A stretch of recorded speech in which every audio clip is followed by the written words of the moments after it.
So earlier on in the show, we were talking with Matthew Bates with Movement Mortgage on how to prepare to purchase a home when self-employed.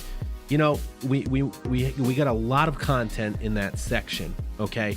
And oftentimes, like when I go back and listen to the show, I'm like, wow, like we discuss a lot of stuff in the segments, and I think it would be nice just to kind of, Matt, could you just, this is such a huge topic in a state like Rhode Island where so many people are self-employed.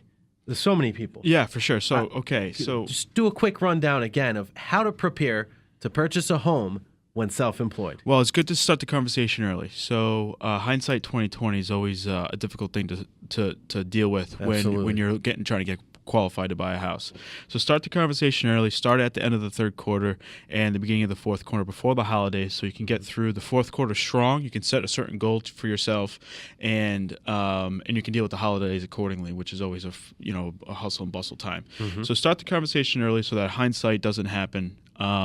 You want to. It's important to know what you qualify for, what the loan options are, and what the income you're going to need to qualify to claim in order to qualify for the loan that you pick or you choose. It's right for you, based off down payment, FICO score, income, and all that stuff. But it's also more importantly, what are the taxes you're going to have to pay in order to qualify for that? And if you have not only the down payment set aside, but the taxes to pay that off, because you can't qualify for the mortgage until we have a plan for either paid in full taxes that you owe the IRS or a payment plan. And those are the options that you can start with the conversation early before tax season starts. And Matt, that's a huge one. And there is a program out there for a self-employed borrower. It's a conventional program, 1 year.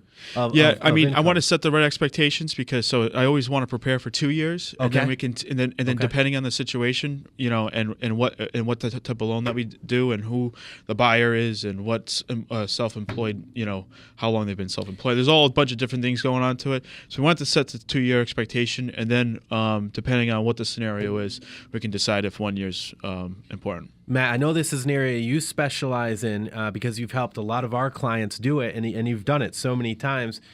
So you want to contact somebody like Matthew Bates with Movement Mortgage. Matt, how do they reach you? 401-266-4416 is my cell phone number. It's the best way to get a hold of me. Call and text. Perfect. It's the way to get Absolutely. in touch. And you said one thing before we went to commercial break and your earlier segment. You said that self-employed people have a lot going on. They've got a real lot going on, and so you're definitely going to want to get all of your ducks in a row earlier than later. Right. So I can set the right expectations so that you guys, self-employed people out there that want to buy a house, know what the next moves they have to make, and they can do it with strategy instead of looking back on it and regretting not being strategic about their business. And, not only are you the store owner, you're also the maintenance person. You're the accountant. You're the bookkeeper. Everything. I mean, it's market the person. Technician, the computer technician, everything. So